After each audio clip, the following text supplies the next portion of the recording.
Large numbers of UFO sightings are reported near top-secret installations, airfields, test ranges, nuclear power plants. Why these destinations? What are UFOs looking for? Should we call them friend or foe?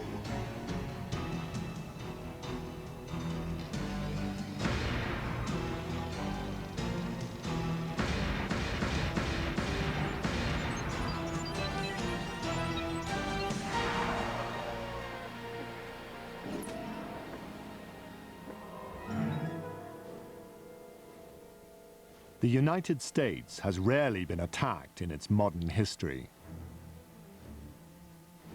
During the War of 1812, British troops overran Washington, D.C., setting fire to the White House. But for more than a century, there has been nothing. That is, until the morning of December the 7th, 1941, when Japan bombed the American fleet at Pearl Harbor. Japan paid dearly for catching America unaware. The end of the war saw the Soviet Union emerge as America's most threatening adversary. The Soviet detonation of an atomic bomb in 1949 and the sheer size of its armed forces kept the United States military in a perennial state of alert. In July 1952, during the Harry Truman administration, Washington, D.C. appeared to be the target of airborne intruders. But the prowlers weren't Soviet fighter planes. Were they UFOs?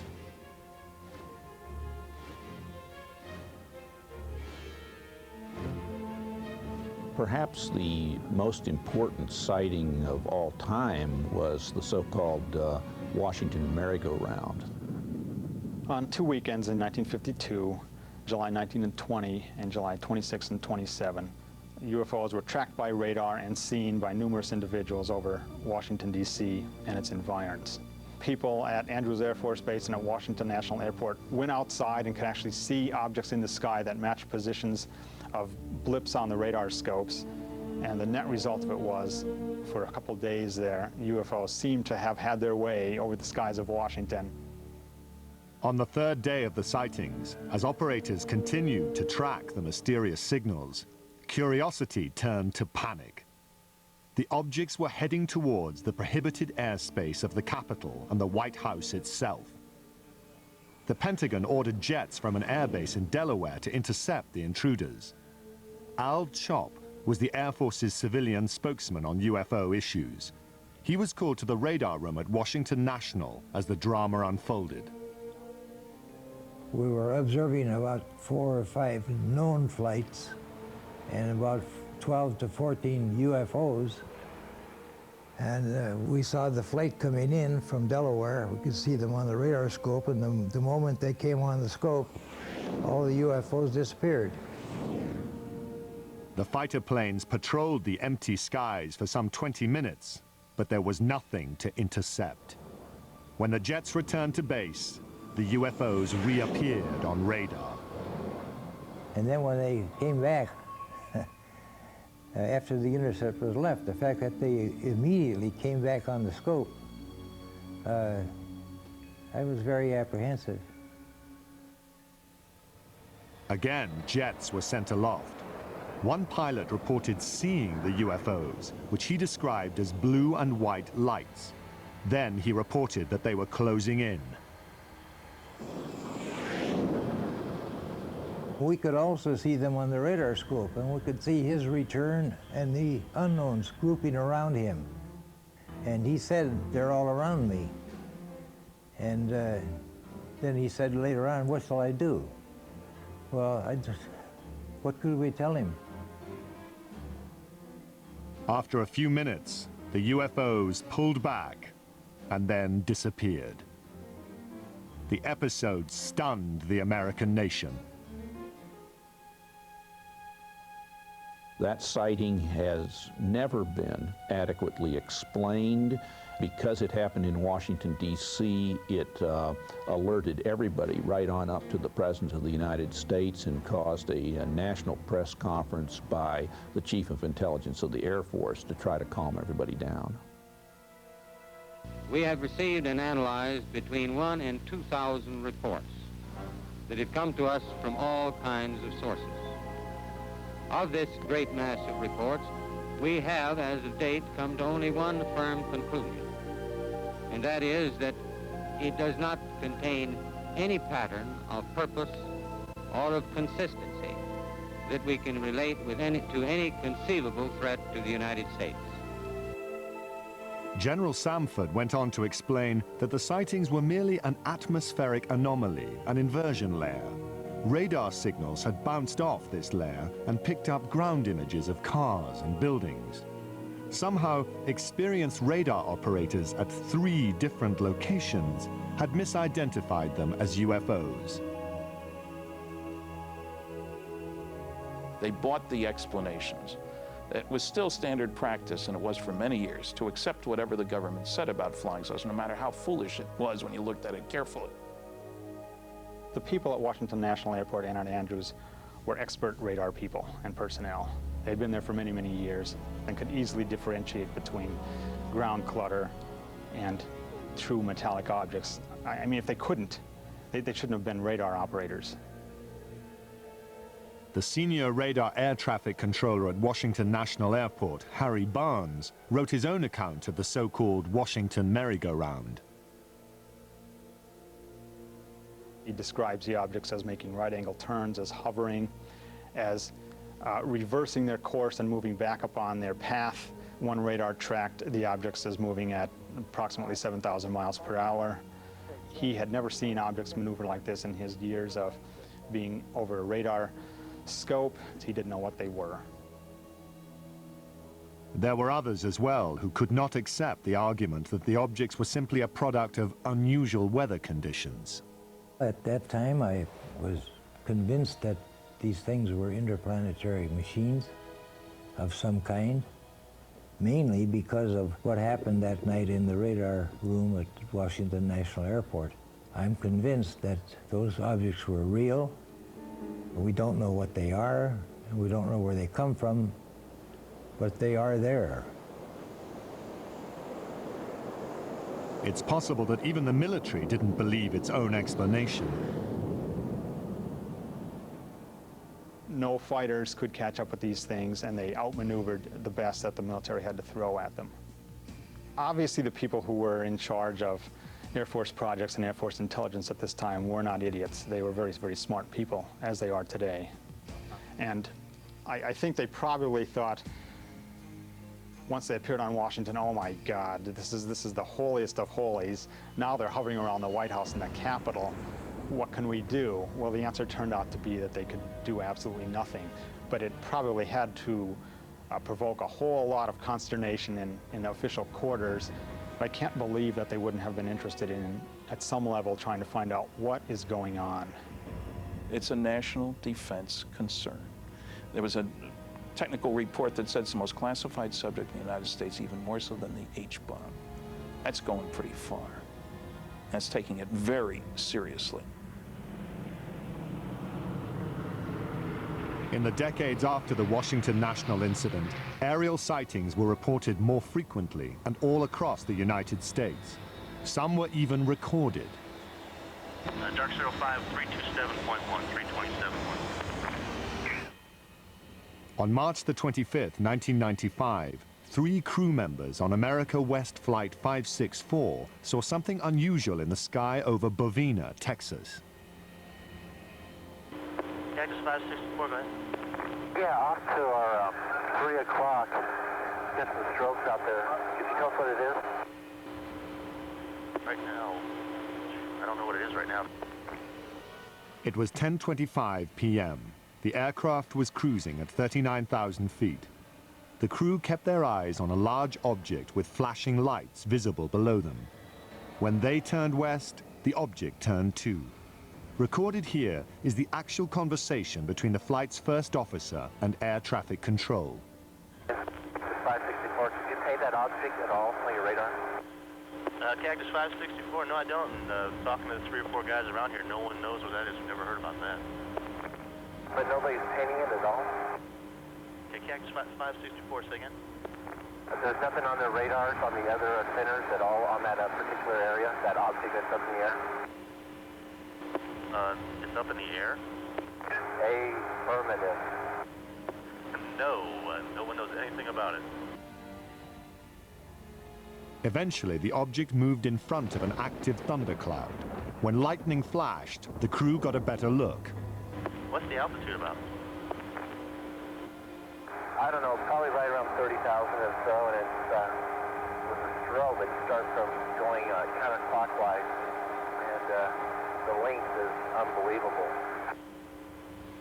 The airline crew were obviously seeing something that ground radar was not picking up. Air traffic controllers alerted Cannon Air Force Base in eastern New Mexico to check if military aircraft, or perhaps weather balloons, were known to be in the area. Cannon 21. Cannon, go ahead. Hey, do you guys know if there was anything like a tethered balloon or anything released that should be above tie band? No, we haven't heard nothing about it. Okay. Guy at 39,000 says he sees something at 30,000 that the length is unbelievable and it has a strobe on it. Uh-huh. This is not good. Okay. What does that mean? I don't know. It's a UFO or something. It's that Roswell crap again. The desert just outside Roswell in New Mexico was the site of a mysterious crash in July 1947. Some 50 years later, the name Roswell has become synonymous with UFOs. And like Roswell, the experience of Flight 564's crew is still unexplained. Although crew members have stuck to their story, they prefer to remain anonymous. There's a lot of confusion, a lot of hesitancy about even reporting something like this, even in FAA, even in military. They're going to think we're crazy. I don't want to be grounded. I'm risking something here, and a lot of airline pilots feel that way too. Why should I report this? I don't want to be under a medical microscope here. I'm not losing my mind. Airlines don't like to employ people who see strange things. If you have a reputation in your company or your Air Force squadron as being the guy who saw the UFO from your F-18, I'm not sure I want to fly wing with him, you see. It's a subtle thing. Again, it goes back to denial. It's easier just to deny it and to say, all right, he's an oddball. She just saw something that just couldn't be seen, so she's probably not as reliable as she should be. The fear of ridicule or retribution has kept many UFO witnesses silent. But there are others who have extraordinary tales to tell.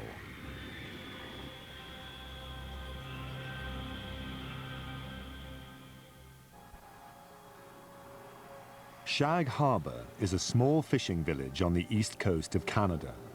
It's a peaceful place where the locals focus on the sea, not the sky. But in 1967, an incident broke the tranquility of the little community.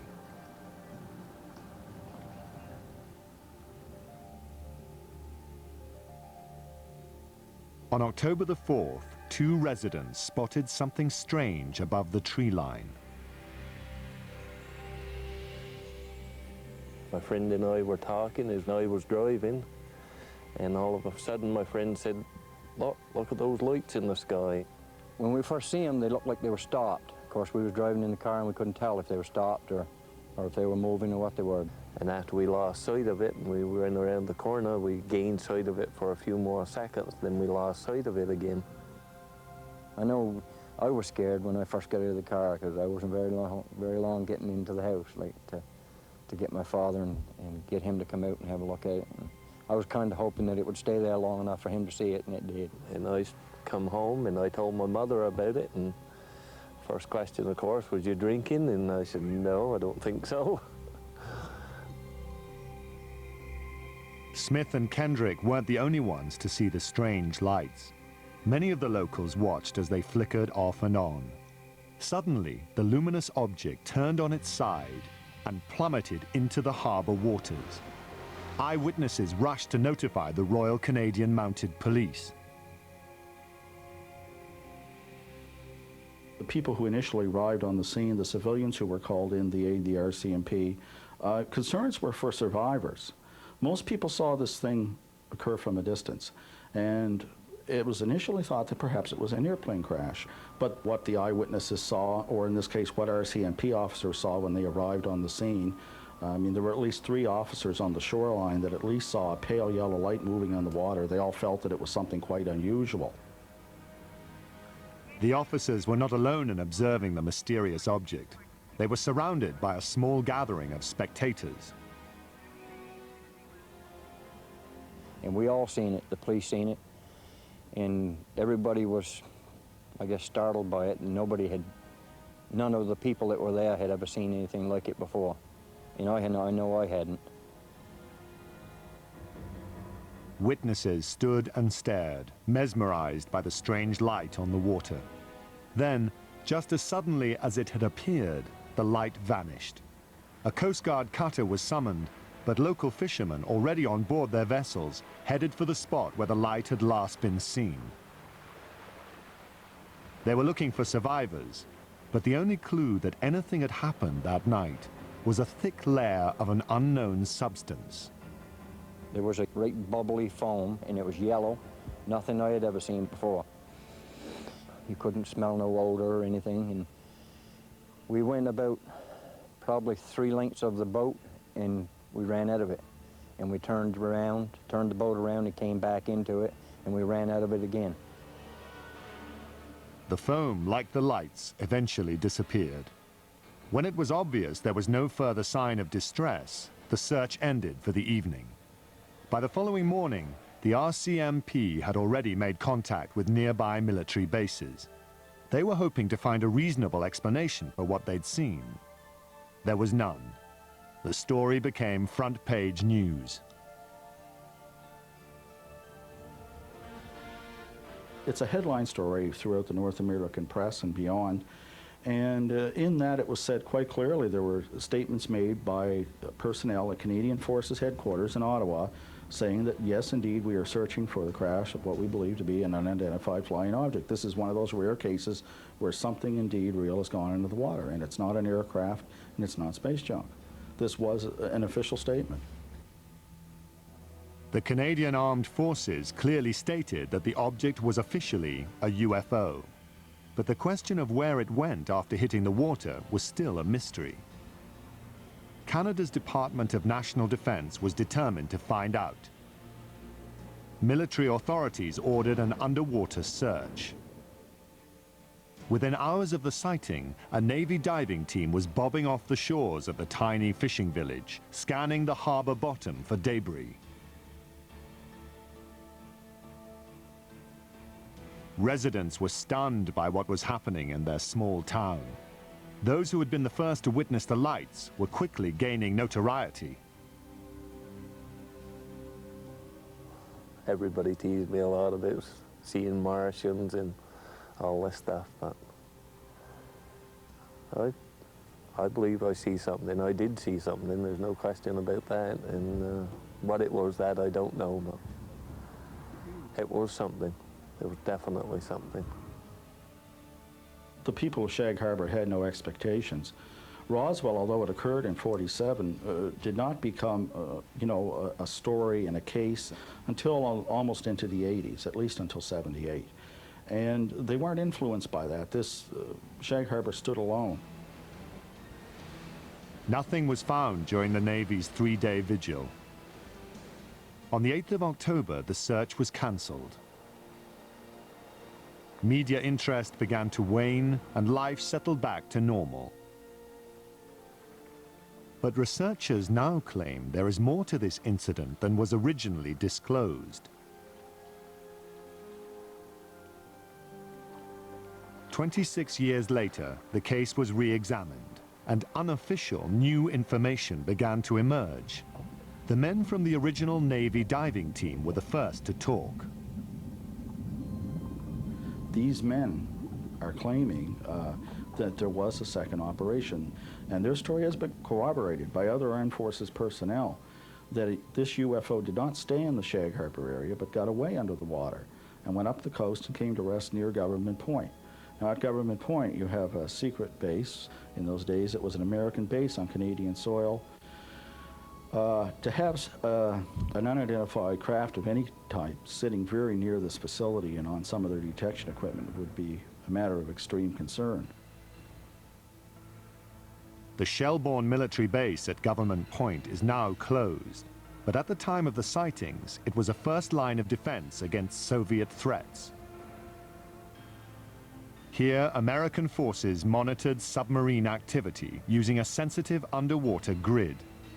According to the unofficial story, an object triggered the detection device, and a flotilla of Navy vessels responded. From our best information, 6 to 7 ships camped over the object for about a week, keeping an eye on it. Divers went down on it. One diver in particular makes no bones about it that this thing was an unidentified flying object, and there were things on it. And as the men put it, there was still activity in these crafts, and they're absolutely certain that it was nothing from this earth, that it was a UFO. So this does go beyond the official record by quite a stretch. According to researchers, other eyewitnesses have come forward, making this story difficult to dismiss.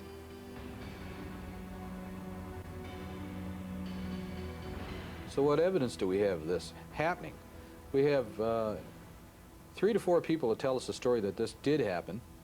We've got the integrity of the witnesses, but that's, witnesses are, we don't have the smoking gun, that's for sure, but I think we probably have the gun, but we just don't have the bullets.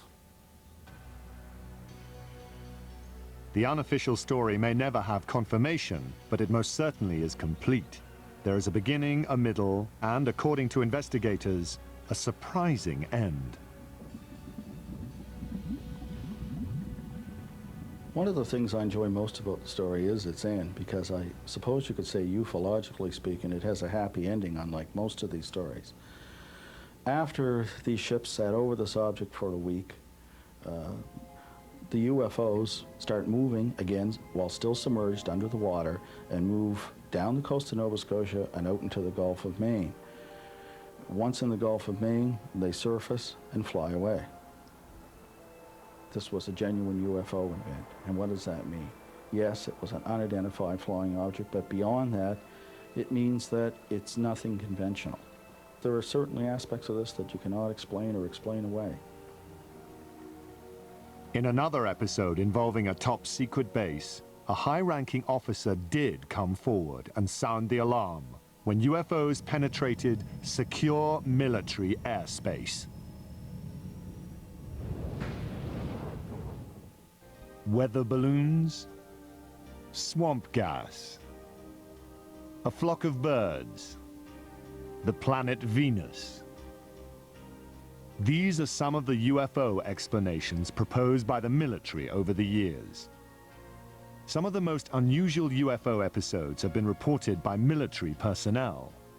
Is it because they're trained to carefully observe their surroundings?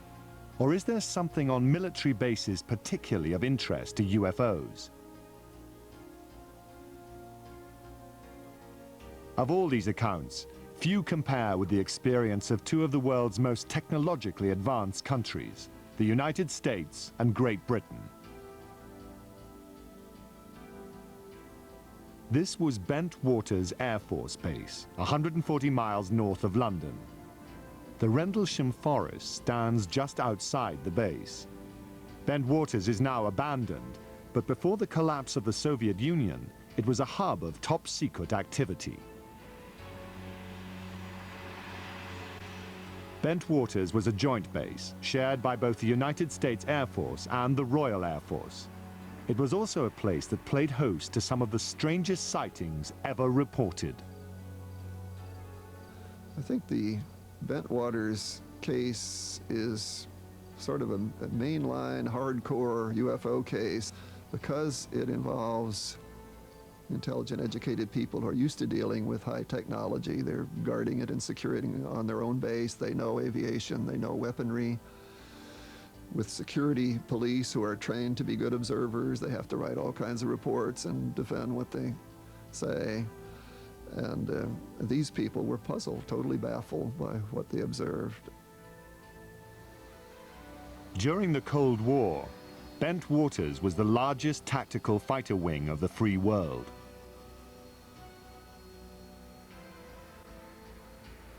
In December 1980, both the military and the locals watched as a strange episode unfolded before their eyes.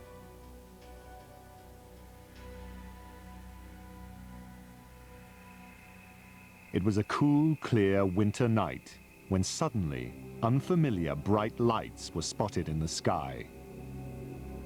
They sort of went up and down and moved sideways. They went this way and that and that and moved about.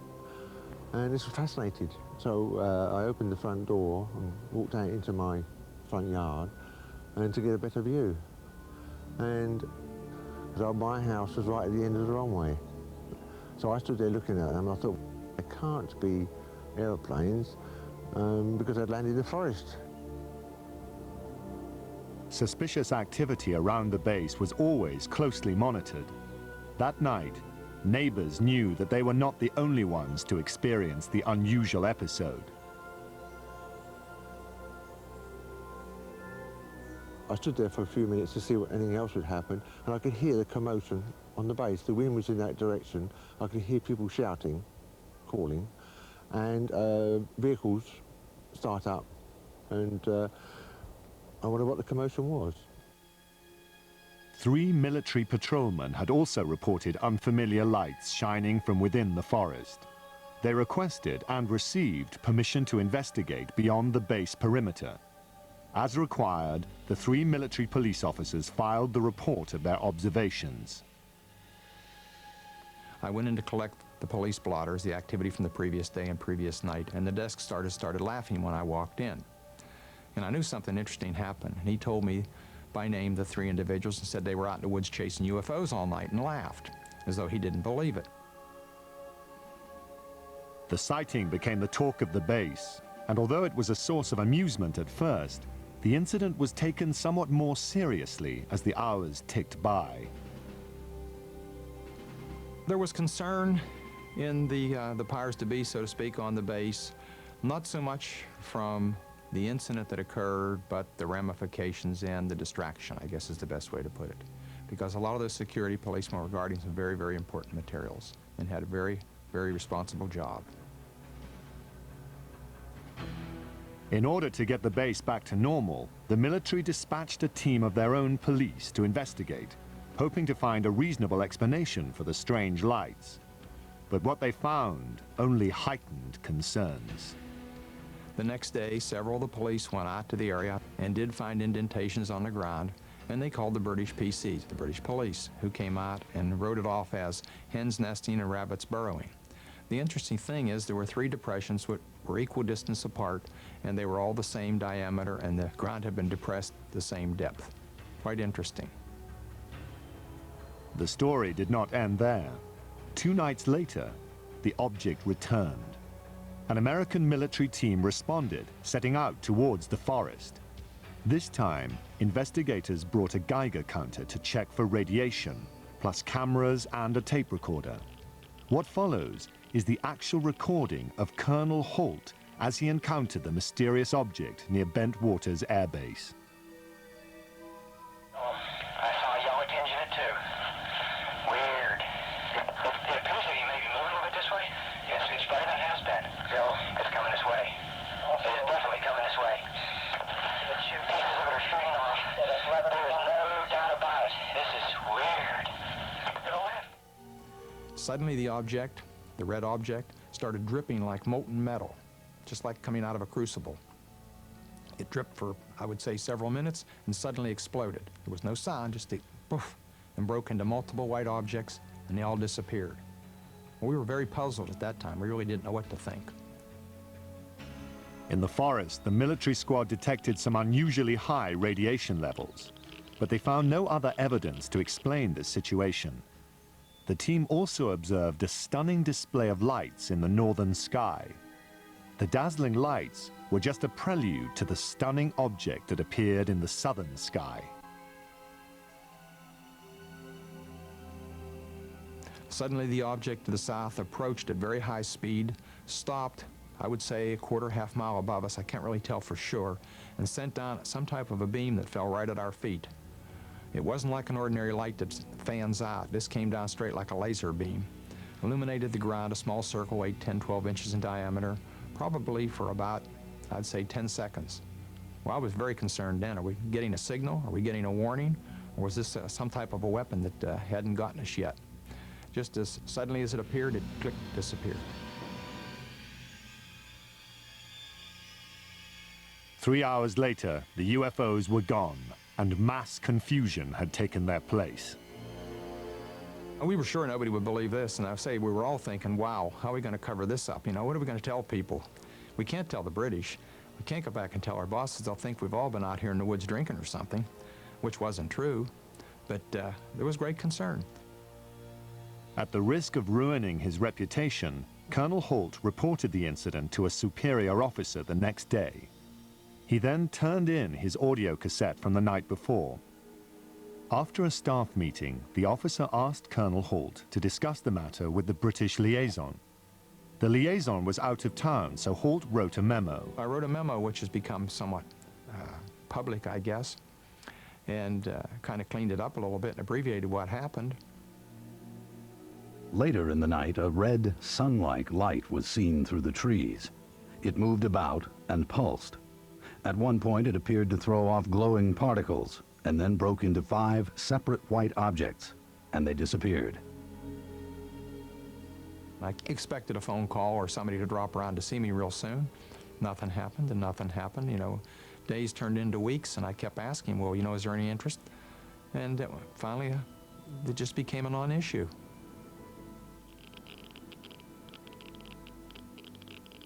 There is evidence, however, that the incident was far from ignored. I had customers come round to my garage who were military men. I asked what was going on, and they said, well, they weren't allowed to say. And I had 1 or 2 officer customers, and I asked them, and they weren't allowed to say either. I don't know why. UFO researchers Dorothy Street and Brenda Butler attempted to interview eyewitnesses, but were prohibited from entering the base. They didn't say it was a UFO, they said something had happened in the forest. And when we came down and we actually tried to interview people, we were just stopped. The breakthrough came when military personnel began to reveal a story that included more than just the sighting. They claimed an alien craft controlled by extraterrestrials landed in Rendlesham Forest and made contact with American officers. These reports have been ignored or denied by US government and military officials. Despite this, the claims were being taken seriously. People did investigate, they did it from an arm's length. I was never formally debriefed, and I can't, to this day, can't believe that. I do believe some people crept around the base, so to speak. I do believe there were multiple agencies with a great deal of interest that probed discreetly. I can't explain. I've had people indirectly approach me trying to pry information out and to find out what was going on. Military officials offered conventional explanations for the extraordinary reports, among them that a satellite had fragmented as it re-entered the Earth's atmosphere. I can't rule out that a satellite didn't fall or a portion of a satellite didn't fall in that area, but how would one account for the object moving through the trees? And the objects in the sky, they did not fall down. They stayed in the sky and moved about in sharp angular patterns, and there were 3 of them. And indeed, it does seem that some space debris did come through at around about the time concerned. But it should be remembered, of course, that the Bentwaters incident occurred over a series of nights. Another explanation for the sighting was refraction of the beam sent out by a nearby lighthouse. Clearly, something extremely unusual happened. The skeptical explanation that it was the lighthouse light reflecting strangely through the woods doesn't make any sense, because why hadn't they had that encountered that problem before or since? If it's this lighthouse, the atmospheric conditions would have been such that at some other point it would have happened, but it never did. So you have something going on there that is inexplicable in the mundane. You've got very credible people who are charged with guarding a facility who cannot explain it, and if these people are incompetent, we'd better get them out of there. But none of the military personnel said to be involved were removed from the base. And publicly, it seemed both American and British officials were not anxious to pursue the matter any further. The corporate view of the British Ministry of Defence about the Bentwaters case is simply that the case was looked at the time and was not judged to be of any defence significance. Well, I've not seen that borne out by any analysis. It certainly seems to be an example of bureaucracy gone mad if you have something like this happen and people blandly say it's of no defence significance. Years later, the official line concerning the Bentwaters incident was re-examined. Brought before Parliament by a former Chief of Defence, Lord Hill Norton. Either the Americans, and indeed the deputy base commander, were hallucinating, or they believed that something had landed there, and they had taken photographs and records of it. In either event, it must be of interest to the defense of the United Kingdom. But still, the military kept quiet about the incident at Bentwaters. Oh, there's no doubt in my mind there was some type of a cover-up. And I think there were some misleading stories put out. Somebody didn't want the general public to be aware of what had happened. Some 2 decades later, all the physical evidence supposedly gathered during the incident is missing. No photographs have been found, although 3 separate search teams took pictures. And the military has no comment about the Geiger counter's high radiation readings in Rendlesham Forest. Perhaps the incident at Bentwaters Air Base will never be fully explained. Those directly involved have their own conclusions. I think something totally out of the ordinary happened, something that we don't have an explanation for, and I'd certainly like to have one.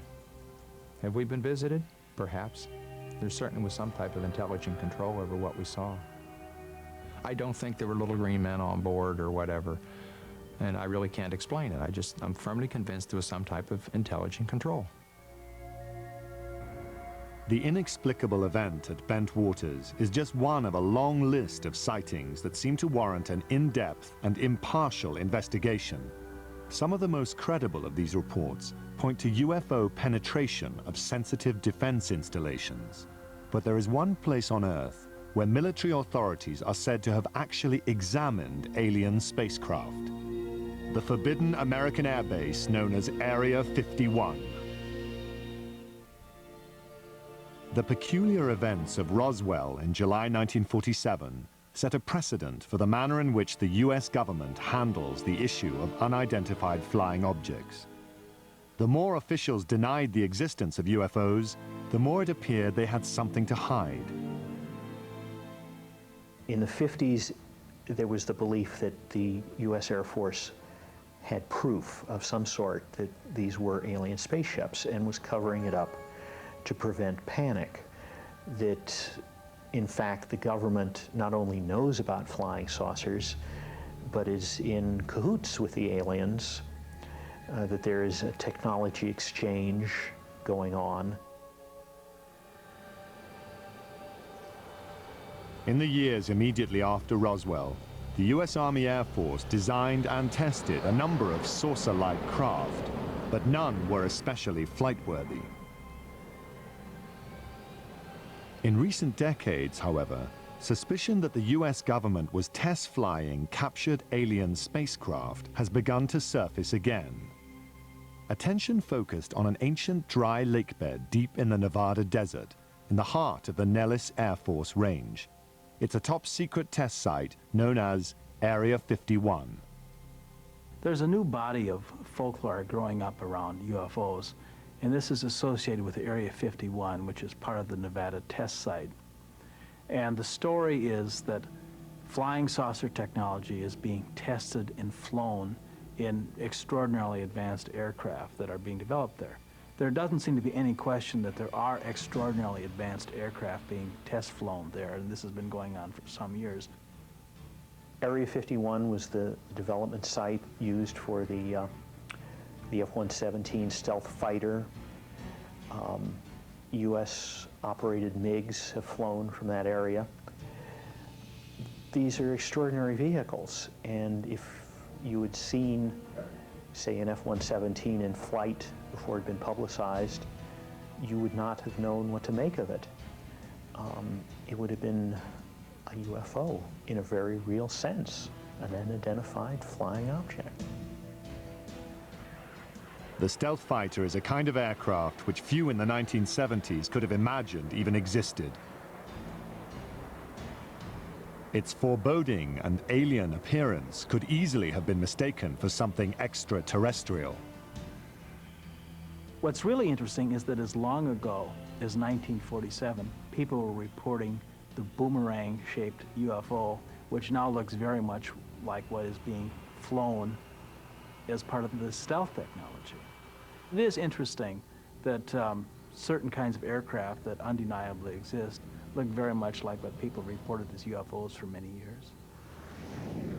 Some believe that the source of such technology is alien.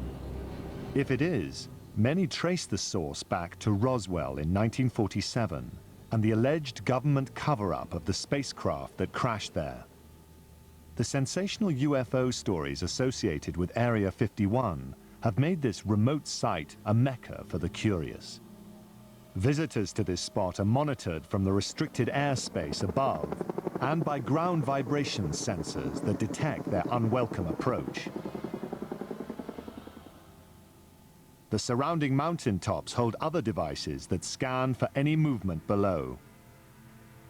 As soon as they're alerted, private security forces move in to discourage the curious from getting closer.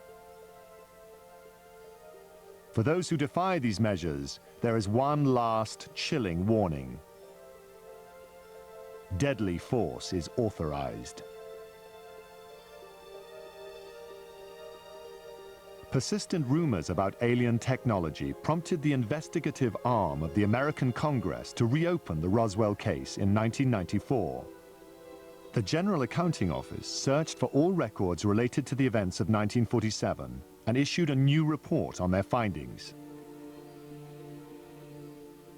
The General Accounting Office report is brief, like most of their reports, and it simply describes what they did to try to discover what happened at Roswell, which was contact the usual suspects, the CIA, the FBI, the National Security Agency, and so forth, and ask if they had information on Roswell, and ask to see certain records there.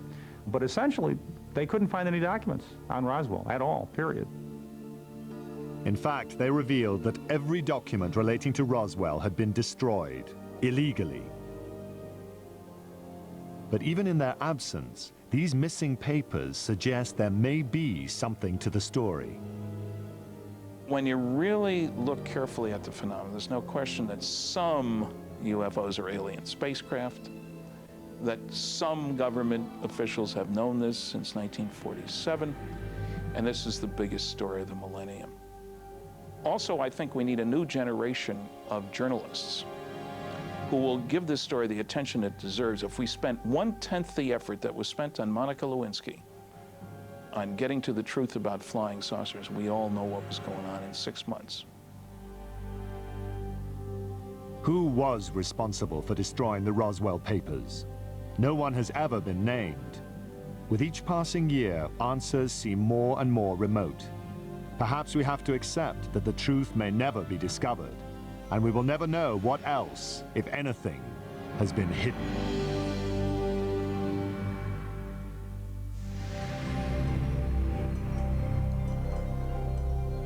UFOs Then and Now continues tomorrow night at 8 when we'll probe the extraordinary experiences of those who claim they've been abducted by aliens.